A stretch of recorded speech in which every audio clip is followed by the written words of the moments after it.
जय हिंद। कक्षा 10 की गणित प्रश्नावली 1A वास्तविक संख्या, ये पार्ट 2 है।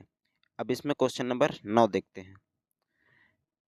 क्वेश्चन नंबर 9 में दिया है, जांच कीजिए कि क्या किसी प्राकृतिक संख्या n के लिए संख्या 6 की घात n अंक 0 पर समाप्त हो सकती है। तो ये नहीं हो सकती। क्यों? क्योंकि 6 का अभाज्य गुणनखंड 2 की घात m गुणे 5 की घात n के रूप का नहीं है। मतलब यहाँ पास 2 और 5 का होना जरूरी है, जबकि 6 का गुणनखंड होता है 2 गुणे 3। तो इसमें कोई जीरो आने का चांस ही नहीं। अगर यहाँ 5 होता तो 2 पंचे 10, एक जीरो तो आ ही जाता। मगर यहाँ 3 गुणे 5 है, सॉरी 2 गुणे 3 है, तो यहाँ पास कोई भी गुणनखंड शून्य पर नहीं आएगा, इसलिए इसमें नहीं आंसर हो जाएगा हमारा। अब क्वेश्चन नंबर 10 देखते हैं। क्वेश्चन नंबर 10 में दिया हुआ है, क्वेश्चन नंबर 10 में है, व्याख्या कीजिए कि 7 गुणे 11 गुणे 13 गुणे 13 प्लस 13 और 7 गुणे 6 गुणे 5 गुणे 4 गुणे 3 गुणे 2 गुणे 1 प्लस 5 अभाज्य संख्या क्यों है। मतलब इसमें बताना है ये जो संख्या दिया हुआ है अभाज्य क्यों है। तो इसको हम हल करेंगे तो पता चलेगा अभाज्य क्यों है। तो यहाँ पास इसको पहले हल कर लेंगे। यहाँ से 13, यहाँ पास इसमें और इसमें से 13 कॉमन हो रहा है, 13 कॉमन कर लेंगे। फिर दिया हुआ बचेगा यहाँ पास क्या, 13 तो निकल गया, इसमें 13 निकल गया तो यहाँ बचेगा 7 गुणे 11 और ये यहाँ से 13 निकल गया तो यहाँ 1 बचेगा। 11 गुणे 7 को हम 11 सत्ते 77 कर देंगे, 77 में 1 जोड़ देंगे 78 आ जाएगा। 78 और 13 गुणा कर देंगे 1014 आ जाएगा। ये एक सम संख्या है, यहाँ ये 2 से कट रहा है, इसलिए ये भाज्य संख्या कहलाएगी। सम संख्या है और भाज्य संख्या है, ये 2 से कट रहा है इसलिए भाज्य संख्या है। अब इसी प्रकार से इसको हल कर लेंगे। यहाँ पास पूरे यहाँ से और यहाँ से इसमें 5 कॉमन है तो 5 निकाल लेंगे। तो जब 5 यहाँ से निकल जाएगा तो इतना बचेगा। इसको जब गुणा करेंगे पूरा 1008 आएगा प्लस 1 आएगा। अब 1008 में 1 जोड़ देंगे 1009 आ जाएगा और इसमें 5 से गुणा करा देंगे तो आ जाएगा 5045। ये भी हमारा एक भाज्य संख्या हो गया, क्योंकि ये 5 से कट रहा है। तो ये भी एक भाज्य संख्या, ये भी एक भाज्य संख्या, इसीलिए पूछ रहा है क्वेश्चन में ये भाज्य क्यों है। तो हमें पता चल गया क्योंकि ये एक सम संख्या दूसरे संख्या से भी कट रहा है। ये विषम संख्या है मगर दोनों भाज्य संख्याएं हैं। अब यहाँ पास क्वेश्चन नंबर 11 देखेंगे। क्वेश्चन नंबर 11 में है, किसी खेल के मैदान के चारों ओर एक वृत्ताकार पथ है। इस मैदान का एक चक्कर लगाने में सोनिया को 18 मिनट लगते हैं, जबकि इसी मैदान का एक चक्कर लगाने में रवि को 12 मिनट लगते हैं। मान लीजिए कि वे दोनों एक ही स्थान पर एक ही समय पर चलना प्रारंभ करके एक ही दिशा में चलते हैं। कितने समय बाद वे दोनों पुनः प्रारंभिक स्थान पर मिलेंगे। तो यहाँ पास आप ध्यान दे सकते हैं, यहाँ पास 18 दिया है और 12 मिनट दिया है। अगर 18 और 12 मिनट का हम लासा निकाल लें तो हमें पता चल जाएगा दोबारा एक उसी स्थान पर कितने समय बाद मिलेंगे। तो यहाँ पास 18 और 12 का लासा लेंगे, 18 को का लासा निकालेंगे और 12 का, तो ये 18 में आ जाएगा 2 गुणे 3 गुणे 3, 12 में आ जाएगा 2 गुणे 2 गुणे 3। तो इनका लासा निकालेंगे 2 गुणे 2 3 गुणे 3, पूरा गुणा करेंगे 36 आ जाएगा। इसका मतलब है अतः वे दोनों पुनः 36 मिनट बाद प्रारंभिक स्थान पर मिलेंगे। इसका लासा निकालेंगे 36 आ जाएगा, 36 मिनट बाद फिर उसी स्थान पर मिलेंगे। तो इस प्रकार से हमारा 36 इसमें का आंसर हो गया, 36 मिनट, इस तरीके से। क्वेश्चन नंबर 12 देखेंगे। नीचे दी गई आकृति में एक्स वाई का मान ज्ञात कीजिए। जैसे अभी एक क्वेश्चन किए थे उसी तरीके से इसको भी करेंगे। इसमें एक्स वाई का मान पूछा है। वाई में अगर हम 5 और 13 गुणा कर दें, 13 5 65, वाई का मान निकल आएगा। और हम इसको गुणा कर देंगे, एक्स का मान निकल आएगा। आइए हल करते हैं इसको, इस क्वेश्चन को। यहाँ से 195 और 3 को हम गुणा कर देंगे तो हमारा आ जाएगा एक्स का मान 585। और यहाँ पास 13 और 5 को गुणा कर देंगे, 13 5 85, वाई का मान निकल आएगा। तो ये एक्स और वाई का मान आ गया हमारा, ये हमारा आंसर हो जाएगा। इसी प्रकार से हल कर लेंगे, आसान क्वेश्चन है। अब इस क्वेश्चन को देखते हैं, क्वेश्चन नंबर 13।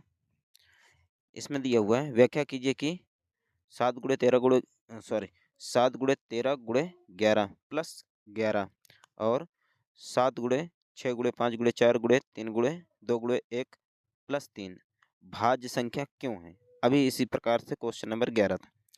अब हम इसको बताएंगे भाज्य क्यों है। यहाँ पास दिया हुआ है, इसको हल करेंगे 7 गुणे 13 गुणे 11 प्लस 11।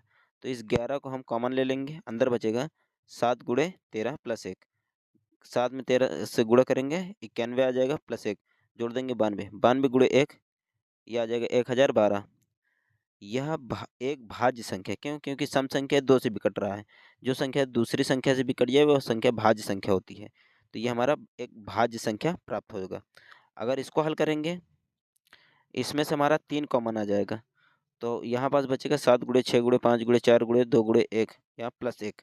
अब इसको हम पूरा गुणा करेंगे, आ जाएगा 1680। एक जोड़ देंगे 6181 आ जाएगा, और 3 से इसमें फिर गुणा करा देंगे, हमारा आंसर आ जाएगा 5043। ये 3 से भी कट जाएगा, मतलब दूसरी संख्या से विभाजित हो जाएगा, इसलिए ये हमारा भाज्य संख्या कहलाएगा। तो इस प्रकार से इसको हम हल कर लेंगे। ये हमारा आंसर हो गया, दोनों हमारी भाज्य संख्याएं कहलाएंगी। अब यहाँ पास क्वेश्चन नंबर 14 देखेंगे। दिया है, नीचे दी गई आकृति में एक्स वाई तथा जेड के मान ज्ञात कीजिए। ये हमारी एक आकृति बनी है, इसमें एक्स वाई और जेड का मान ज्ञात करना है। उसी तरीके से यदि हम ये दोनों गुणा करा देंगे, हमारा एक्स का मान पता चल जाएगा। ये दोनों गुणा करा देंगे, वाई का मान पता चल जाएगा। और जेड का मान ज्ञात करने के लिए ये दोनों गुणा करके बराबर में इसको लिखेंगे, तब हम जेड का मान प्राप्त कर लेंगे। आइए इसको हल करते हैं। यहाँ पास ये दोनों को, जैसे ये क्वेश्चन है, तो इन दोनों गुणा कराएंगे, हमारा एक्स का मान पता चल जाएगा 6762। और यहाँ पास इस दोनों को हल करेंगे, इस दोनों को गुणा करा देंगे हमारा, तो हमारा आ जाएगा वाई का मान 1127। और यहाँ पास देख लेंगे, ये दोनों को हम गुणा कराएंगे, 7 जेड गुणे 7 बराबर में 161। अब 7 इधर जाएगा तो हो जाएगा जेड बराबर 161/7। 7 से भाग दे देंगे, 23 बार जाएगा, तो हमारा जेड का मान भी पता चल जाएगा। एक्स वाई और जेड का मान इस तरीके से हम निकाल लेंगे, ये हमारा आंसर हो जाएगा। अब अगला क्वेश्चन देखते हैं, क्वेश्चन नंबर 15। इसमें दिया हुआ है, 3 घंटियां क्रमशः 9, 12 तथा 15 मिनट के अंतराल पर बजती है। यदि वे दोनों एक साथ बजती हैं तो कितने समय बाद वे पुनः एक साथ बजेंगी। मतलब 9, 12 और 15 मिनट के अंतराल में बजती हैं, इतने इतने मिनट के बाद, तो वे एक साथ कब बजेंगी। तो हम इसका, ये तीनों का लासा निकाल लेंगे, पता चल जाएगा। इसको हम लासा निकालेंगे तो आ जाएगा इस प्रकार से लासा, चाहे भाग विधि से निकालें चाहे गुणनखंड विधि से, हमारा आंसर 180 ही आएगा। तो इन तीनों का लासा निकाल लेंगे, हमारा लासा क्या आ गया, लासा इक्वल टू 2 × 2 × 3 × 3 × 5, मतलब 2 गुणे 2 गुणे 3 गुणे 3 गुणे 5। ये सबको गुणा कर देंगे, हमारा 180 आ जाएगा। तो यहाँ पास वे एक साथ 180 मिनट बाद बजेंगे दोबारा। तो इस प्रकार से हमारा 180 मिनट आंसर आ गया। इस प्रकार से हल कर लेंगे। अब देखेंगे क्वेश्चन नंबर 16। यहाँ पास क्वेश्चन नंबर 16 दिया है, एक कैंटीन में 144 कार्टून कोक के तथा 90 कार्टून पेप्सी के हैं। यदि प्रत्येक समय पेय की गड्डी समान ऊंचाई की है और समान कार्टून रखे हैं, मतलब दोनों में बराबर है, तब प्रत्येक गड्डी में कार्टून की अधिकतम संख्या क्या होगी। ज़्यादा से ज़्यादा संख्या एक में क्या हो सकती है, ये ज्ञात करना है। तो इनका हम हल करेंगे, मासा HCF निकालेंगे। इसमें दिया है 144 और 90, इन दोनों को काटेंगे, गुणनखंड करेंगे इनका, तो 144 कटेगा 2 गुणे 2 गुणे 2 गुणे 2 गुणे 3 गुणे 3 इतनी बार में, और 90 कटेगा 2 गुणे 3 गुणे 3 गुणे 5 इतनी बार में। तो इसमें केवल 3 मिल रहा है, सॉरी 2 मिल रहा है, और ये दोनों 3 मिल रहा है, तो इनका आ जाएगा 2 3 6 6 3 18, मासा आ गया 18। अधिकतम संख्या 18 ही होगी। इनका मासा निकाल के हम ज्ञात कर लेंगे आंसर। एक गड्डी में 18 होगा, मतलब अधिकतम संख्या 18 होगा। इस प्रकार से हम इसको हल कर लेंगे।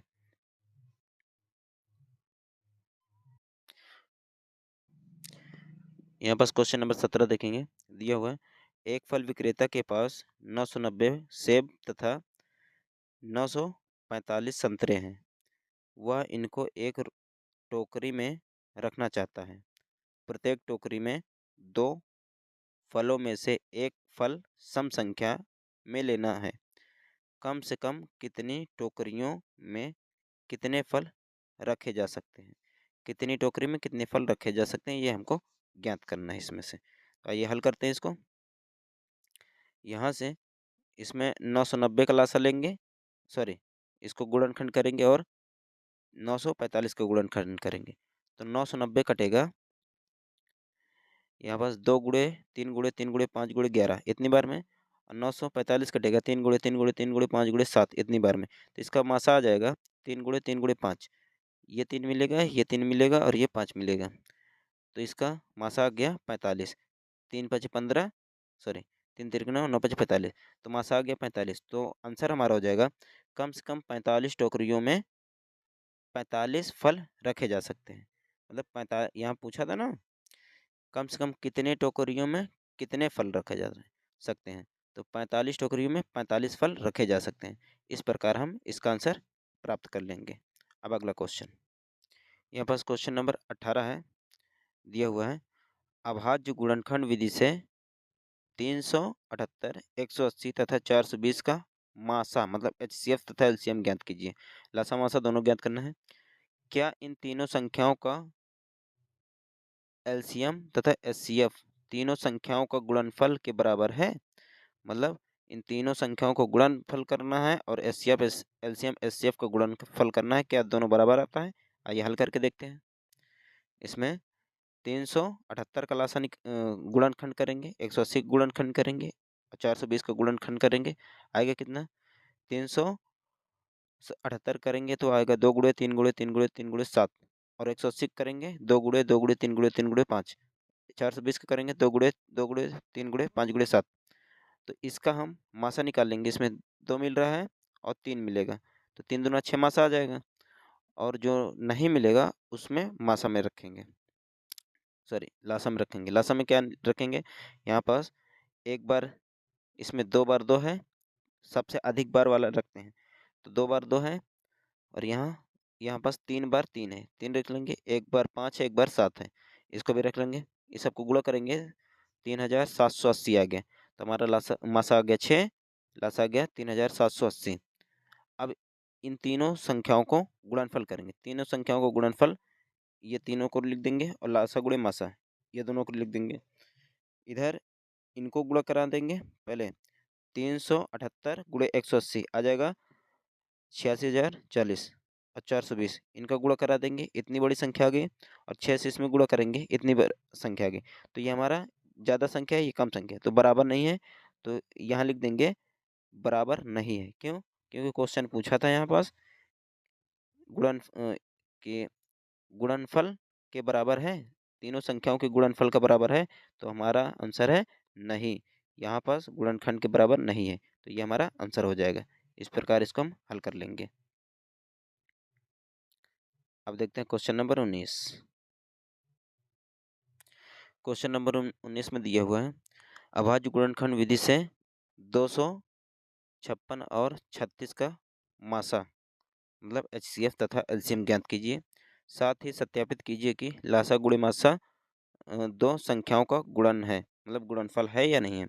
तो सबसे पहले 256 का हम गुणनखंड करेंगे और 36 का गुणनखंड करेंगे। 256 का गुणनखंड आ जाएगा 2 गुणे 2 गुणे 2 गुणे 2 गुणे 2 गुणे 2 गुणे 2 गुणे 2, मतलब 4 इधर 4 इधर, 8 बार 2 आ जाएगा, और 36 में आ जाएगा 2 गुणे 2 गुणे 3 गुणे 3, 2 बार 2 2 बार 3। अब लासा में तो सभी को लिखेंगे, 8 बार 2 लिखेंगे, और ये 3 बार, सॉरी 2 बार 3 लिखेंगे, सबको गुणा करा देंगे, आ जाएगा 2304। ये लासा हमारा आ गया, और इसमें केवल 2 और 2 मिल रहा है, 2 दूना 4 हमारा मासा आ जाएगा।